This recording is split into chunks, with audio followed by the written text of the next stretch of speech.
కనిపించేదంతా వినిపించేదంతా కూడా నిజం కావచ్చు కాకపోవచ్చు కూడా.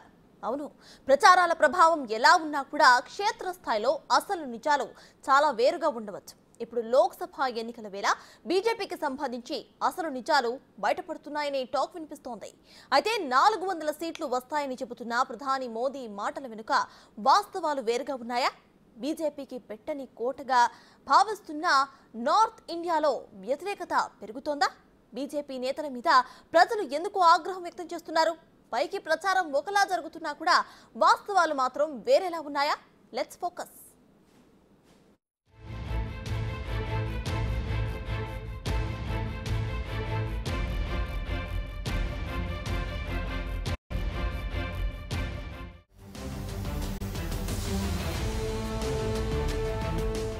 బీజేపీ ప్రచారాలన్నీ బిల్డప్లేనా?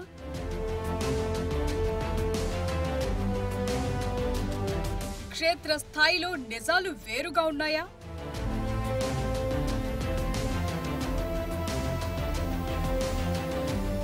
ఉత్తరాదిన బీజేపీకి వ్యతిరేకంగా గాలి వీస్తోందా?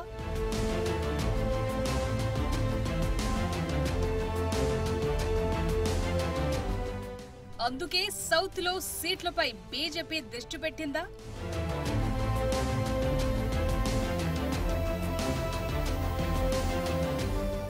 దేశవ్యాప్తంగా బీజేపీ ఓవర్ యాక్షన్ చూస్తుంటే అలాగే అనిపిస్తోందంటున్నారు కొందరు విశ్లేషకులు. బీజేపీ 400 సీట్లు గెలుస్తామని చెబుతున్న మాటల వెనుక బిల్డప్ తప్ప బలం లేదని అంటున్నారు. భయం నుండి పుట్టిన ప్రచారంలో ఉన్నది లేనట్టుగా, లేనిది ఉన్నట్టుగా చూపించే ప్రయత్నం చేస్తున్నట్టు తెలుస్తోంది.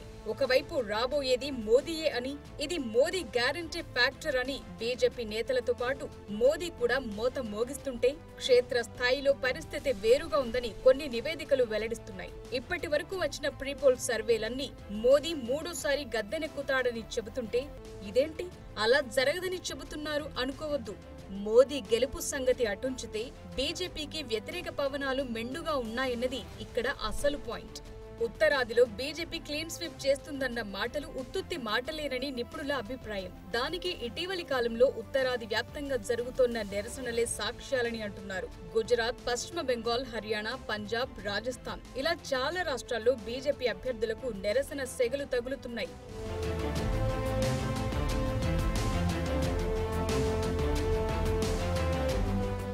మోదీ ఫ్యాక్టర్ అంతా అబద్ధమని ప్రతిపక్షాలు చెబుతున్నాయంటే సందేహపడటంలో అర్థముంది. కానీ లోక్సభ ఎన్నికల్లో మోదీ హవా లేదంటూ ఇటీవల అమరావతి బీజేపీ అభ్యర్థి నవనీత్ రాణా కూడా అన్నారు. పార్టీ కార్యకర్తలతో మాట్లాడిన సందర్భంగా ఆమె ఇలా చెప్పారు. లోక్సభ ఎన్నికలు అయినప్పటికీ ఇప్పుడు గ్రామ పంచాయతీ ఎన్నికల మాదిరిగానే పోరాడాలని అన్నారు. మధ్యాహ్నం 12 గంటల వరకు ఓటర్లందరినీ బూత్ కు తీసుకొచ్చి ఓటు వేయించాలని, మోదీ వేవ్ ఉందనే భ్రమలో ఉండొద్దని హెచ్చరించారు. గత ఎన్నికల్లో మోదీ వేవ్ ఉన్నప్పటికీ స్వతంత్ర అభ్యర్థిగా ఎన్నికయ్యాను అని రాణా తెలిపారు. ఇప్పుడు ఉత్తరాదిలో చాలా మంది బీజేపీ అభ్యర్థుల తీరు ఇలాగే ఉందనే టాక్ వినిపిస్తోంది. ఆయా నియోజకవర్గాల్లో ప్రచారానికి వెళుతున్న బీజేపీ అభ్యర్థులను ప్రజలు గో బ్యాక్ అంటూ వ్యతిరేకిస్తున్నట్లు తెలుస్తోంది. క్షేత్ర స్థాయిలో చాలా మంది బీజేపీ అభ్యర్థులు ప్రజల నిరసనల మధ్య ప్రచారం చేయలేకపోతున్నట్టు వార్తలొస్తున్నాయి.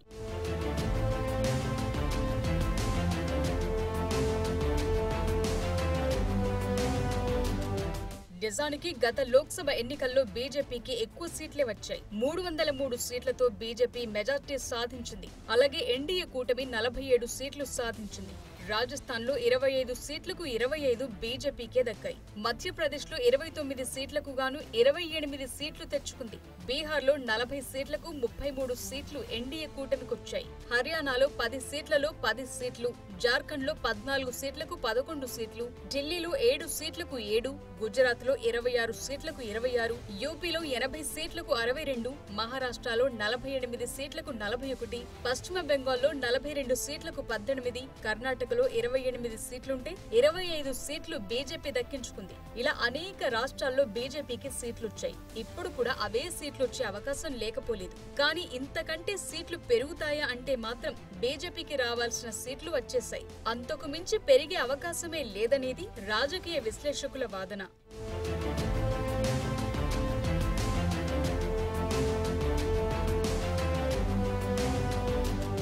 ఇప్పుడు లోక్సభ ఎన్నికల తొలి దశ పోలింగ్ ఏప్రిల్ 19 నుండి ప్రారంభం కానున్న నేపథ్యంలో దేశవ్యాప్తంగా ఎన్నికల గాలి మారుతున్నట్టు కనిపిస్తోంది. అనుకున్నామని జరగవు అన్ని అన్నట్లు బీజేపీ నేతలు తలలు పట్టుకుంటున్న పరిస్థితి కనిపిస్తోంది. హర్యానాలోని సోనిపట్ నియోజకవర్గంలో బీజేపీ నుండి రమేష్ చంద్ర కౌశిక్ అభ్యర్థిగా ఉన్నారు. అయితే ఆయన ప్రచారం చేయకుండా వందలాది మంది ప్రజలు అడ్డుకున్న పరిస్థితి కనిపించింది. బీజేపీ ముర్దాబాద్, కిసాన్ హత్యారీ ముర్దాబాద్ అంటూ రైతులు నిరసనలు చేపట్టారు. జిందా హర్యానా, హిసార్, సిర్సా, రోహ్తక్ ప్రాంతాల్లో కూడా ఇలాంటి పరిస్థితే కనిపించింది. ఇక హిసార్ నియోజకవర్గంలో బీజేపీ అభ్యర్థిగా ఉన్న రంజిత్ సింగ్ చౌహాన్ కూడా రైతుల నిరసనల మధ్య ప్రచార సభను మధ్యలోనే ఆపేసి వెళ్లాల్సి వచ్చింది. ఇక పంజాబ్ రాష్ట్రంలో అయితే రైతుల నుండి బీజేపీకి తీవ్ర వ్యతిరేకత వస్తోంది. పంజాబ్లోని బిటిండా లాంటి నియోజకవర్గాల్లో అసలు బీజేపీ అభ్యర్థులు ప్రచారానికి రాకూడదంటూ గ్రామాల్లో ఫ్లెక్సీలు పెట్టి మరీ నిరసనలు తెలియజేస్తున్నారు ప్రజలు.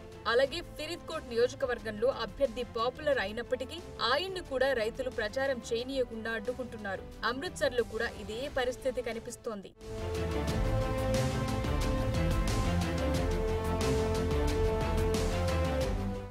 ఇక బీహార్లోని నవాడా, కాన్పూర్ వంటి నియోజకవర్గాల్లో ప్రస్తుతం జేడీయూ ప్రభుత్వ మంత్రి బీజేపీ అభ్యర్థికి ప్రచారం చేయడానికి వెళితే ఆయన్ను గ్రామాల్లోకి రాకుండా ఆపుతున్నారు ప్రజలు.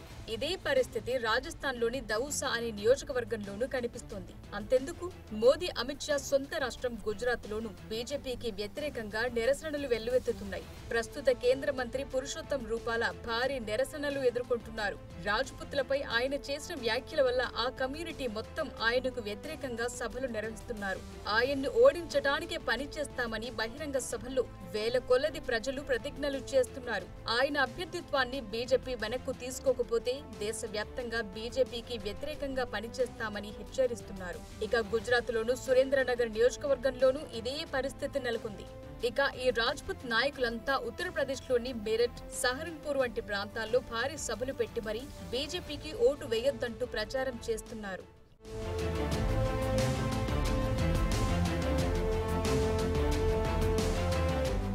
బీజేపీకి కంచుకోటగా మారిన ఉత్తరప్రదేశ్లో ఇప్పుడు నిరసన సెగలు తగులుతున్నాయి.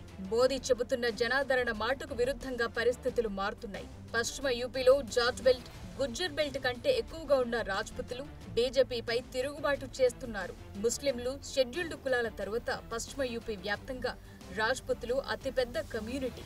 ముఖ్యంగా గౌతమ్ బుద్ధ్ నగర్, గజియాబాద్, సహరాన్పూర్, మీరట్, కైరానా, ముజఫర్ నగర్, బాగ్పట్, బిజ్నోర్, నగీనా, అమ్రేహా, మోరాదాబాద్, సంభాల్, అలీగఢ్, హత్రాస్, ఆగ్రా, ఫతేపూర్ సిక్రీలో రాజ్పుతుల ఉనికి భారీగా ఉంటుంది. ఈ జనాభాలో రాజ్పుతులు 10% పైగా ఉన్నట్లు అంచనా. అయితే ఇటీవల బీజేపీ కేంద్ర మంత్రి పురుషోత్తం రూపాల చేసిన వివాదాస్పద వ్యాఖ్యల కారణంగా ఇక్కడ రాజ్పుతుల సంఘం ఆగ్రహం వ్యక్తం చేస్తోంది.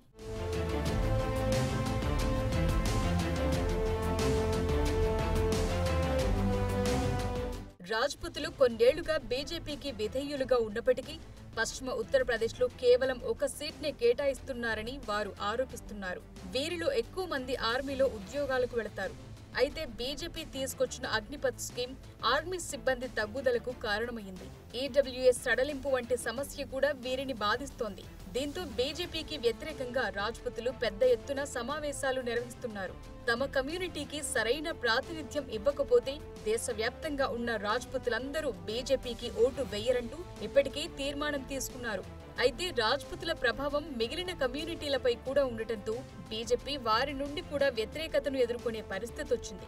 గుజరాత్లో రాజ్పుత్ కమ్యూనిటీ బీజేపీకి వ్యతిరేకంగా భారీ బహిరంగ సభలు నిర్వహిస్తున్నాయి.